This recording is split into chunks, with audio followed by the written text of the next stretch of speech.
Welcome to Empowered by Iron, the podcast for female strength athletes by female strength athletes.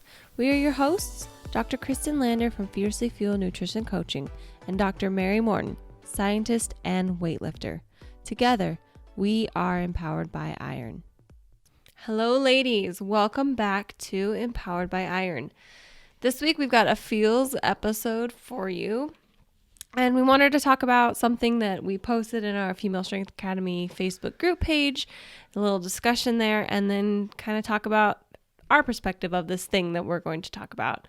But first and foremost, if you are not already a patron or you want to participate in some of our weekly question and answers, head over to our Patreon page, patreon.com/empoweredbyiron, where you can sign up for $5 a month, support the podcast, support us, and get some perks in return, like question and answers from Kristin and I, and even early access to episodes. So head over to patreon.com/empoweredbyiron. Yeah? What's up, Mary? Hey, Kristin. Oh, by the way, for any of you who are new, I'm Mary. I'm Dr. Mary. Got my PhD last December. I used to be a weightlifter. Now I kind of do recreation after kind of fatally injuring my hip, which sounds worse than it was, but basically I just can't do what I wanted to do anymore. And that's me. I'm Mary, and this is Kristin. What's up, guys? She's a doctor of chiropractic and a nutrition expert. So if you're new here, this is us. This is Empowered by Iron. We are Empowered by Iron. Welcome. Yeah, so we started Empowered by Iron because we felt like women in strength sports were getting preyed upon with like really bad information. And we wanted to be a reputable source of good, accurate, evidence-based information that actually helps women achieve their goals instead of bring them further away from their goals or confuse them. Absolutely. So we asked our ladies in our Facebook group page, like, what is something that you wish you knew about lifting or nutrition before you started, or like in the beginning when you first started? And I think that we weren't surprised by the answers because it's something that we've seen a lot. We were surprised by how many people said almost the exact same thing, and there was very few other answers. The fact that there wasn't diversity in the answers was really surprising to me. Right. Everyone feels the same. Well, and I think that just speaks to leaps and bounds of what Empowered by Iron's about. Now, you guys, once you're part of the fam and you understand what we're actually about, you stick around and you get it. Like, you pick up what we're putting down, basically. Right. So yeah, I blame our own industry for these ladies getting everything wrong in the beginning, and us too. I mean, that's a lot of the experiences, a lot of the information that we give you guys is because we had bad experiences. Absolutely. With poor information and decided there has to be a better way. Yeah. So, well, anytime someone says women's sports, like, and they confuse it with fitness, they confuse it with aesthetics. Not once when I was in high school or even in college did someone stop me and say, hey, have you thought about eating to fuel your performance? Rather, I was like, oh, you should cut out carbs completely, or low fat diets are the way to be, or high protein, like whatever it was. It wasn't, hey, have you thought about learning to fuel your body? And then you have on sorry guys if you're listening, but on the gentleman's side, there was kind of an emphasis on eating more, on just nutrition in general, but never to like be smaller, but always to be bigger. Stronger, better. And I think we just do our youth such a disservice. Absolutely. Oh, I remember back in high school and like guys were taking like weight gainer. I don't know. I think it was just protein powder, honestly, but maybe it had like some carbs in it too. Yeah, it's higher calorie than just protein powder. Right. But I remember that and like, oh, I don't want to touch that. I don't want to gain weight. Terrified of that.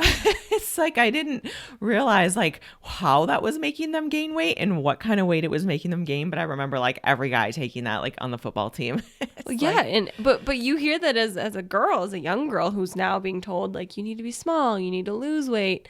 You hear weight gainer and you're like, fuck that. I'm going the other direction. No carbs for me.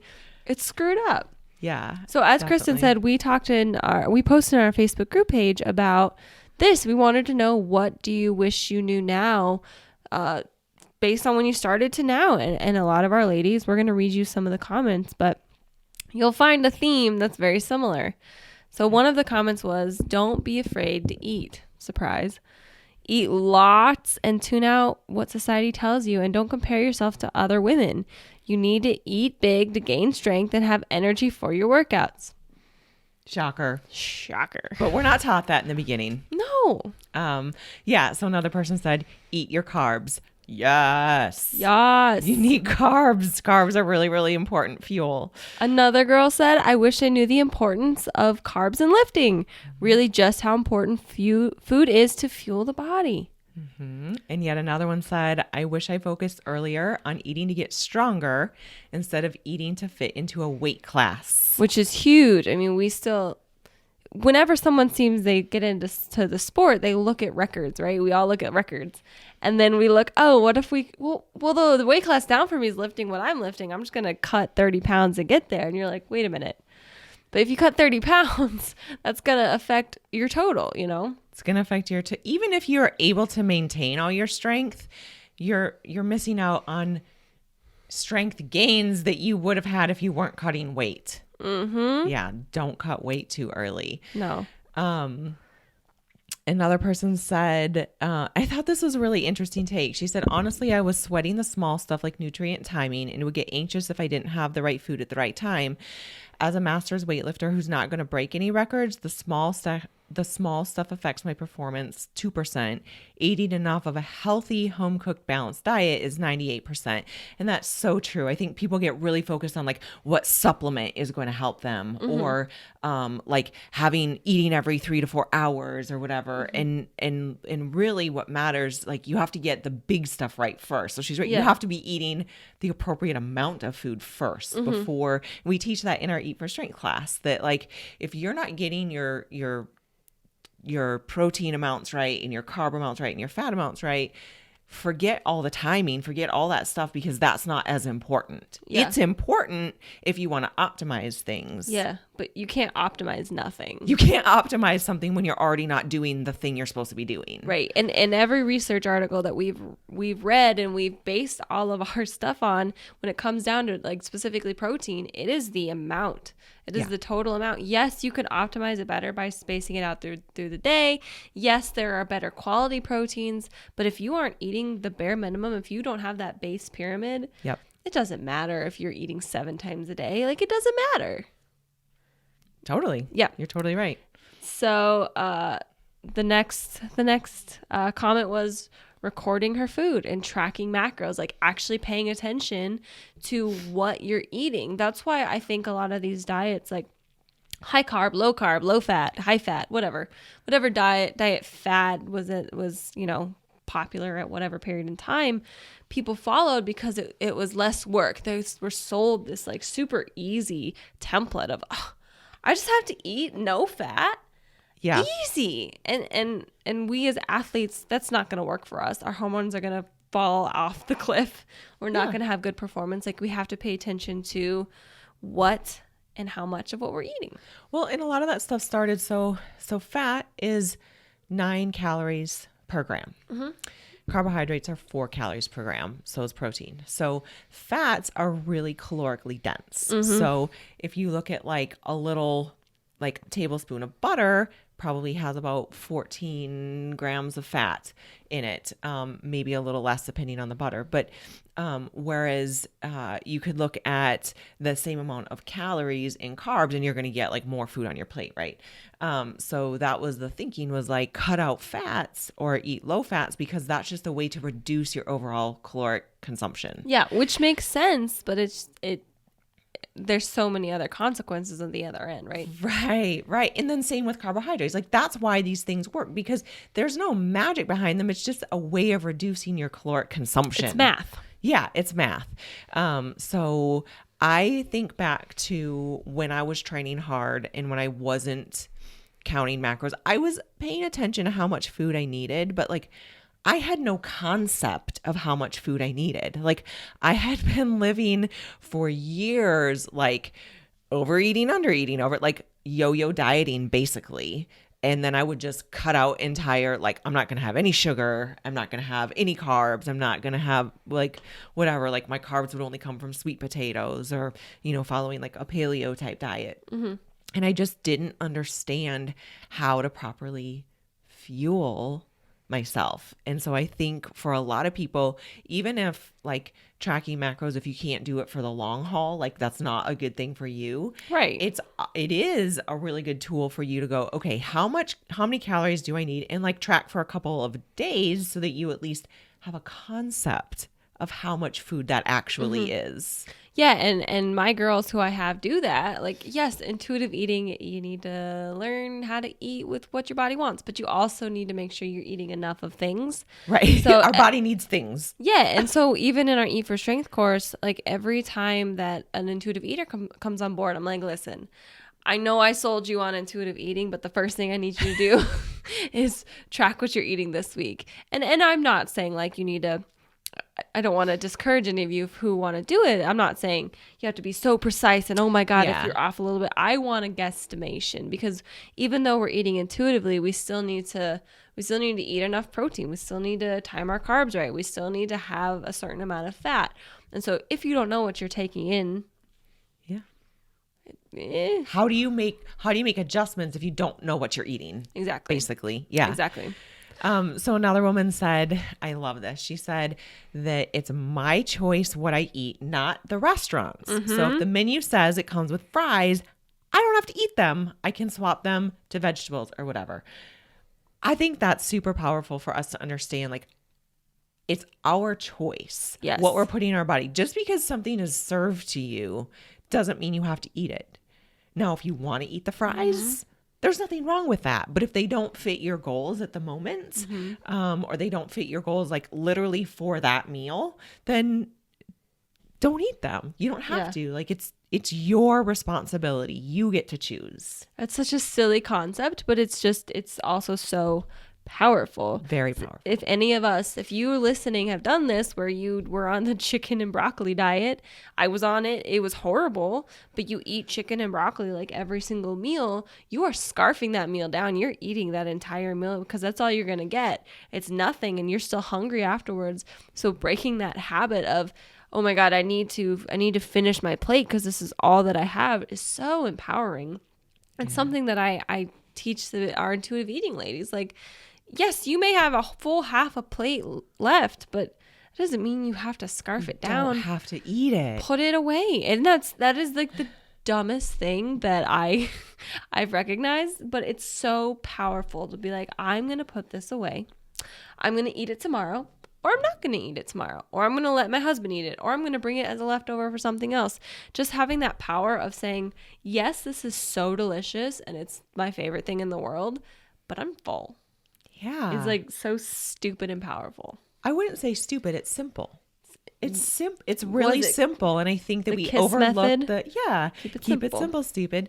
I think that we just think that if something is simple, it must not work. Right. I don't know. Like, things don't have to be complicated to work right. Like, if we're here all about talking about how women are preyed on, simple doesn't sell. Like, if I told you that really there's no magic to any of this nutrition, you just need to make sure you're eating enough protein, carbs, and fats, what does that sell? Yeah. That doesn't sell you a transformation. That doesn't sell you this stupid workout. Sorry, I'm using the S word a lot. This other workout. Like, it doesn't sell the way that something super complicated sells, or something that this person thought of and it's like the next big thing and they get you on board with all their gimmicks. It just doesn't sell. Well, and so that's the thing. That's the thing that I would caution everyone to look out for is, what is this person trying to sell you? Mm-hmm. When you hear about something new, are they trying to sell you on something? Or are they just explaining a concept to you? Yeah. Because those are two totally different things. Yeah. For any of you who are plant-based athletes, I think when I started, everything I said did kind of come off as like I'm trying to transform people. But now I'm different. Like, if someone asks me what I eat, I'm not like, oh my gosh, you should try this. I'm like, this is what I eat. This is how I structure my meals. I'm just trying to educate. And I think you do the same thing with your stuff. You're like, there's nothing fancy about what I do. I just do it. Exactly. So another lady said more protein, and she wishes she hadn't gone through a no carb phase. Yeah. Girl, workouts are so much better, and she's so much stronger because she reintroduced beans and potatoes and oats, etc., aka carbos. Yeah, absolutely. Well, and then the very next person said, besides lots of protein, eat your carbs, especially pre and post training carbs. It gives you energy and helps with recovery. Absolutely. Oh man. I know. And I know those of you that are listening that have been listening to us from the beginning, you're probably like, I know, I get it. You guys talk about this all the time, but it's such an important concept. And I feel like we have to like constantly say it louder for the people in the back, because the people who just entered the room, right? Everyone needs to hear that carbs are not the enemy. And we're constantly bombarded with these ideas of like keto this and just low carb that and low fat this, and like you were saying, transformations and all this stuff eating food is really important to your goals. Yeah. So we just have to keep driving this message home. And for anyone who also is listening and you're like, I want to go eat pie, we're all for that. We're not going to chastise you for not eating pie. Go eat your damn pie. Cool. Another lady said lifting heavy, that she would love it, and that nutrition, that being skinny is not important. Yes, we're going to get into that a little bit in a minute. And then another person said that calorie restriction and deficit for the purpose of weight loss doesn't have to be extreme. 4 bouts over the years with weight loss and gain after 800 to 1,000 calorie liquid diets. Oh, this is the stuff we're talking about when we say people are preyed upon. If you don't have a lot of background in nutrition, nutrition is a science, right? A lot of people don't have training in sciences. So it's no wonder that people that don't have the training in it are confused by it, and they'll listen to someone who just says it loud. You say it loud, you say it proud, and then it must be true. That's what's so terrifying about nowadays, is it's like, you don't have to be right. You just have to be loud. I know. And, for people like us, Kristin and I are not loud people. I mean, we can be loud, we're cheering on people, but we are not the type of people that are going to go start fights on the internet. Right. I've started a few. I didn't enjoy it, so I stopped. It's just not what we want to do.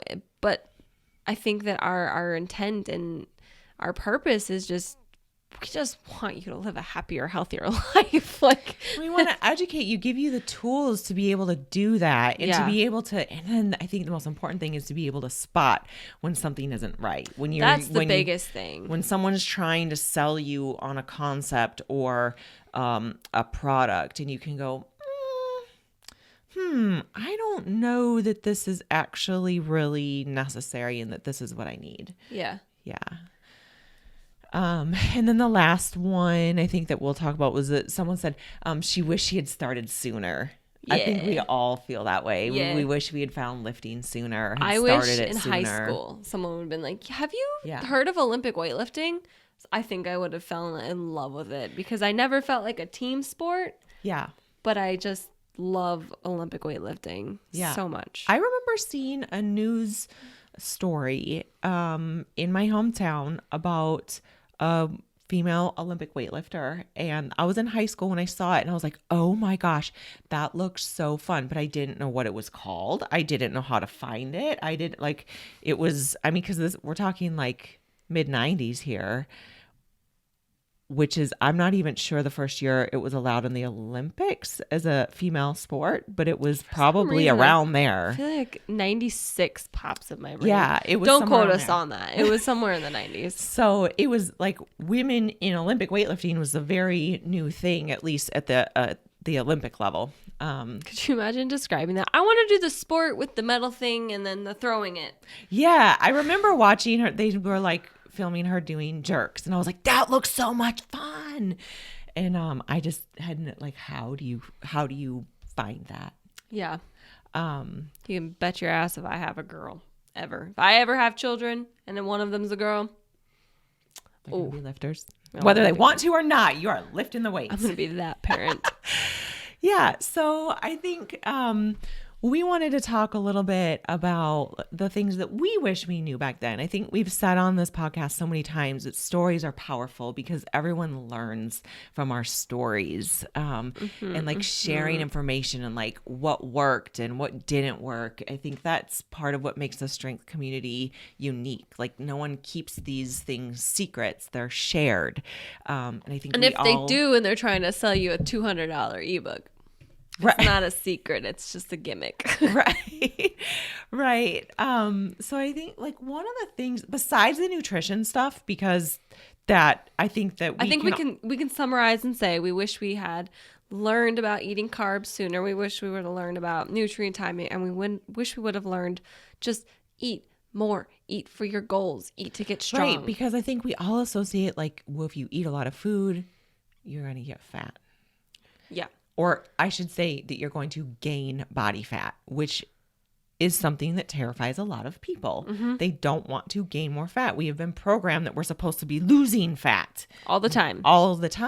But this magical thing happens when you eat enough food and you train hard, you build muscle, and you decrease body fat. It's called body recomposition. We talk about it all the time. I guess I wish I knew that leanness has nothing to do with performance. Mm-hmm. We are sold a bag of lies on the internet. All the time. A huge bag of lies we are sold on the internet, that we see all of these images of super lean athletes, and then we're told that we're supposed to do whatever they're doing to look like them, and then somehow that's going to equate to performance. There's this complete disconnect, and it makes me so riled up and so angry, because you can be an amazing athlete and not be lean, but you can also be lean and be an amazing athlete, but the two have nothing to do with each other. Mm-hmm. In fact, several episodes ago, we talked about the ideal body fat percentage for putting on strength. Mm-hmm. And it was 23 to 27% body fat for women, which is the images that we see of really lean athletes on the internet. Their body fat percentage is a lot lower than that. Oh, yeah. Like, we're talking maybe 18, 19%, and maybe even less. 15%, yeah. Like, very, very, very lean people. And this goes back to the gimmick thing. What sells? What's going to sell is going to be a lean athlete, whatever product they're trying to push you, whatever program they're trying to sell. A small athlete or some type of drastic transformation is going to sell you something. And it may not be anything that actually works. It may just be that person is actually very lean and has been training for 10 years, and over those 10 years has undergone major body recomp, and that's where they are now. Yeah. Because we have athletes like Alyssa Ritchie, and we also have athletes like Sarah Robles, and they are very different looking athletes, but they are both very well accomplished athletes. Very. And one is just small and one is just a little bigger, and that's just how it is. They're just two totally different body types. Yep. Yeah. Neither one of them is ever going to look like the other one. That's just not going to be possible. Right. But I think the idea is that we're all sold this one image that we think everyone's trying to be, like this one image, this really lean, ripped athlete. And I got to tell you that it doesn't, if you want to focus on your physique, like that's fine. There's nothing wrong with that. We're not saying there's anything wrong with that. But if your main goal is performance, then trying to look a certain way may be detrimental to your performance. Yeah. Basically. Yeah. I also wish I knew how long it takes to build like an appreciable amount of strength. Yes. And that I don't say that to be discouraging, but like I was always kind of like a little stronger and a little more muscular. Like that's my build. I get that from my dad. And even though like I would work hard in the gym, I didn't have to work like super hard just to be a little bit stronger. Yeah. And then I decided I wanted to get into competitive strength sport. So I got into Olympic weightlifting was the first thing that I did, that was just a pure strength sport, and then now powerlifting. But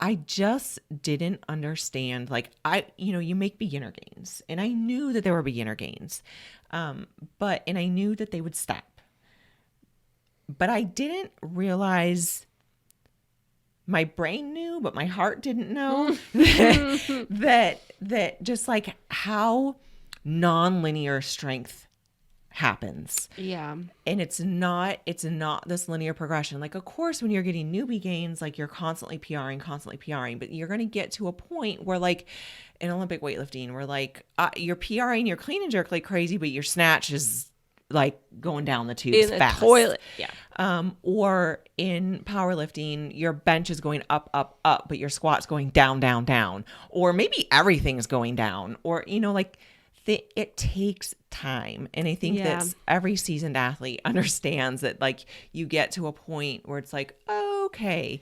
And the most important thing, I think we see all these, like, quotes and stuff about, like, you just have to grind, or, like, keep working through the hard days and whatever. I don't feel like those apply to, like, just your average training. Like, just your average training is not the hardest part about, like, just the training is not the hardest part about being a strength athlete. No. It's mentally dealing with this stuff when it's taking, you're like, why is this taking so long? Why haven't I PR'd in a year? Mm-hmm. It just takes time. Yeah, and I think time. that no one talks about that. So that when it happens, people are like, something's really wrong with me. And people start, like, scrambling and try to figure out, like, what's happening and why is this happening? What do I need to change? And, well, like, maybe you do need to evaluate things, make sure that you have your recovery and your nutrition and all of that covered, and that your training programming is appropriate for you. But, like, sometimes this stuff just happens. And I see so many people just give up at that point and say, like, well, I'm done. That's too hard. Like, no, keep going. Like, don't stop. I mean, unless you absolutely hate it. But like, if you're loving what you're doing, but the strength gains aren't coming, it's okay. They will come. Yeah. Yeah. Takes time. It takes time. And also, no one is paying as much attention to you as you think they are. Absolutely We not. hear so many times from new lifters that they want to do a meet, but, like, their numbers aren't, up there. Aren't up there or whatever. I'm like, no one knows. Literally no one knows. No one is sitting in a meet being like, oh my gosh, look at that girl. She sucks. If you are doing that, fuck you. Because you're a detriment to strength sports, and I don't want you a part of them. But seriously, no one's doing that. No. Everyone is so welcoming, and that's one thing I wish I knew, is, like, how welcoming the strength community is, and everyone wants to help. Whether you're brand new or you've been in it in a while and you're just meeting someone new for the first time, like, everyone wants to help each other. Yeah, it's a very awesome community. Yeah, I love it. But yeah, so if you are wanting to get into competing and you're afraid because you're afraid of being judged or whatever, no one's judging you. No one's judging you. And that carries over to just the gym. If you're trying to use a new piece of equipment, you might look stupid. Who cares? You might fall off of it. Things might not go right, but then you'll learn. Yeah. What did I do the other day? I was doing some type of row, and I had to set up a barbell, and I messed up putting the barbell in. It was a new spot, and then I spilt my water, and, like, it was just, like, multiple things just fell apart. And there was this older gentleman watching me, and he kind of laughed, and I just looked. I was like, it's one of those days, man. And he goes, I feel you. And that was it. I mean, yeah, he paid attention. I think he was more concerned that I was okay, because could have hurt myself. But it was just one of those things, like, yep, shit happens, and we're here. I do stupid stuff in the gym all the time. Like, I do something really stupid, like misload the bar. Yeah. And then I'm like, whoa, okay. Or one time, totally not, or like an accidental thing. Like, I set up, we didn't have a belt squat machine, and I set up with a landmine and a dip belt and whatever, and I didn't wrap the the chain around the barbell just right, and I fell on my ass bad with like a barbell up my tailbone. It felt really good. And there was a lot of people around, and just like, whatever, like, shit happens. Shit happens. But I think the less serious you take the situation, the better it'll be. Yeah. So I wish you knew when you started. I wish the first thing I knew is that if I hated it, I shouldn't do it. Oh, yeah. Like, do you mean like cardio? Yeah. Well, when I got into quote unquote fitness, I got into it to look a certain way. Right. I think a lot of us do. Yeah. I was not happy with my body. Of course, I was like 16. Who cares, right? I should have just eaten a little less and maybe gotten back into the sports I was doing. But I did cardio for a long time and I hated it, but I did it because I felt like I needed it to. And then my body continued to not look the way that I wanted to, just because I was never going to love it no matter what I did. And I got into bikini competing. And I remember being in tears one night, being like, why can't I do this? Why can't I just follow this really restrictive diet plan? It's so easy. I see all these girls following it. It's so easy. And I mean, besides the other damage I was doing, I just hated it. I hated it so much. Mm-hmm. And then I got into powerlifting. And while I love the community, please no one hate me, powerlifting's not my sport. You didn't love powerlifting. I did not love powerlifting. Like, I didn't love going in and the grind of it. Like, it just wasn't for me. And I support everyone who does it. I support Kristin who does it. I see the love for it and I understand the love for it. I just didn't love it. Then I found Olympic weightlifting and it was like, I found my match and I was so in love, which sucks now that I can't really do it, but you know, is what it is. But the main takeaway is if you hate it, don't do it. This is what led me to quit CrossFit. I did CrossFit for years and I competed in CrossFit. And there's parts of CrossFit that I absolutely hated and there were parts of CrossFit that I absolutely loved. But what it came down to, honestly, one day I had this epiphany where I was like, if I have to do another fucking thruster ever again, like, I'm going to die. Like, I am too damn old to be doing shit I don't like. Because here's what I figured out. Like, okay, yeah, if you're trying to get in shape and you're trying to increase your aerobic capacity and you're trying to get stronger, like, yes, you're going to have to do some things that you don't love. Yeah. But ultimately it came down to, I was like, I just want to lift heavy. And so I was like, screw it. And that's what I did. Like, yeah. I'm done with CrossFit. I never want to do another WOD again ever in my life. Does it mean that I don't do like some interval stuff or some high intensity stuff once in a while in the gym? Sure I do. Like, that still feels good. Don't get me wrong. I'm not trying to be like a lazy couch potato power lifter. It's just, I just don't want to be forced to do things that I don't like. I think that's fair. So that's the first thing. If you feel like you're doing something just because you want to look a certain way or because someone else did it and they're happy, maybe time to reevaluate and try something different. There are other ways. Lots of other ways. There are a lot of ways to get to the same place. Or completely different place because maybe you didn't want to be in the same place anyway. Sure. The other thing I wish I would have learned or known is that drastic measures lead to drastic damage. So that mainly in my case is talking about nutrition and dieting. So going on 900 calorie a day diets, yeah, you're going to lose weight. You're going to lose it really fast. But then you're going to go on the reverse end and it's going to go the other way just as fast. Right. And then it's going to take a while for you to get out of that whatever thing you caused. Right. I say you caused. I don't ever blame anyone who gets into disordered eating because you were sold a lie. Yeah. But yeah, I mean, we know, like, research shows that the faster you lose weight, the more likely you are to regain that weight and then some. Mm-hmm. And you also cause metabolic damage. You cause damage to your metabolism. Maybe not that first time, but definitely can be the first time. Mm-hmm. Depending on how long you're in it. The next time. In this cycle causes metabolic damage that then when you finally find strength sports and you love it and you're like, oh, I need to fuel myself, and you eat more than 1,200 calories, you gain 20 pounds. Yeah. And those are the kinds of things that as a nutrition coach that I deal with a lot. Like, people coming to me, I know I need to fuel my body. I think I've been under fueling.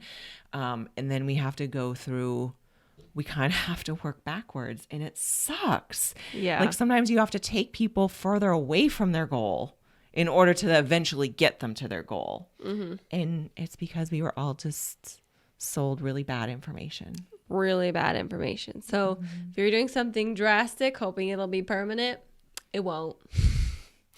Surprise. I think any of us who have suffered any type of disordered eating or an eating disorder, we know the disordered eating might be permanent, but the changes that we liked are not going to be. Right. Well, not even if it's not really disordered eating. I mean, if it's just like, if you're not having like these disordered eating thoughts and like binges and stuff, even if you're following the plan perfectly and things are going well and mentally you're feeling healthy about it, it's still causing your body damage. And then the third thing that I'm sure all of you are tired of me talking about ad nauseum is that digging yourself out of a hole will take a lot longer than you anticipated. I got a message recently from one of you ladies asking me if I had any advice for someone who's trying to come out of disordered eating. And while there's a lot of advice I could give you, my number one thing is, girlfriend, you have to be so patient with yourself. You are going to go through periods of ups and downs. You're going to hate your body. You're going to love your body. You're going to be questioning everything. You are going to binge. You are going to hopefully not purge, but you might when you're recovering. You're going to go through so many things. And if you can't wake up the next morning and say, well, that's not what I wanted to do, and say, oh, well, body, today's a new day. Like if you can't just be patient with yourself, you're in for a already bad roller coaster, but it's going to be even more drastic. You just have to be patient. And I promise you, if you are, you're going to find the end of the tunnel. Man, I cannot tell you how happy I am now that I don't have these things, how free it feels to just be able to eat what I want, when I want, and to not have those cravings, and they will go away. You just need to be patient with yourself and recognize it's going to take a long time. Yeah, and that's okay. It's normal. Like, right. And something that's really frustrating for me that I saw on Pinterest the other day is someone was trying to sell their, and it was intuitive eating, but they were trying to sell this 10 steps to intuitive eating in 10 days. Fuck that. Are you kidding me? You think you're going to heal disordered eating in 10 days? Like, yeah, they may be 10 good steps. But if they're 10 good steps, you may need to take over a month. When I wrote that ebook, I made sure to be very clear. Like, you don't move on to the next step until you've fully mastered the first step. Right. If you can't not binge at every meal, who cares what your hunger level is? Like, first, let's get you to not binge at every meal. Yeah. Yeah, exactly. And if someone's trying to sell you even this fast, like I said, drastic measures lead to drastic damage. Like if someone's trying to sell you this fast thing of healing, quote unquote, your mind and your body, it's not going to work. I don't know what to tell you. And then you're going to feel guilty again that it didn't work. Like I messed up again, but really it's just that you're not giving yourself enough time. Everything takes time. And we all want everything now. I know. We can't have it now. But what you can do is you can focus on everything that you can do today. Mm-hmm. What can you do today to make it a good day? And then do that every day. What can you do today that you wish you would have done yesterday, mm-hmm. or that you could have done differently yesterday, mm-hmm. and keep doing that. And then if you focus on that stuff and you focus on the positive in terms of the changes that you're making, eventually you're going to look back and be like, oh my gosh, look how far I've come. Mm-hmm. One day, just like I did when I was a kid or in high school, you look down, you're like, where the hell did these boobs come from? One day you're going to wake up and you're going to be like, wow, has it really been that long since I've had an episode? Or I don't have cravings, or I don't feel like this psycho crazy person who needs to eat like a psycho crazy person. Mm-hmm. Well, and even just putting on strength, like, oh my gosh, look at all of these different places that I put on strength that I guess I couldn't do this 6 months ago. Mm-hmm. Like, how awesome is that? Mm-hmm. If you feel like you're not PRing fast enough, but all of a sudden you realize that you're doing reps very close to your old 1 rep max, that's a huge strength gain. That's a PR. Yeah. It's pure. Yeah. So like my favorite thing about the strength community is that there's so much collective wisdom in the strength community. And so my advice to people is always like, seek out people who've been around it longer than you and learn from them. So what do you wish you would have known? If you heard something similar, let us know in the comments below, or email us, or join the Facebook group page and join the conversation. I mean, we've all learned something, and the more that we share, the more that we're open about our journey, the more we can help other women who are just starting or who are having similar issues that we fixed, you know? So with that, thank you guys so much for listening to Empowered by Iron. As always, we appreciate you and appreciate your support. And until next time. Adios, ladies. Adios, muchachos.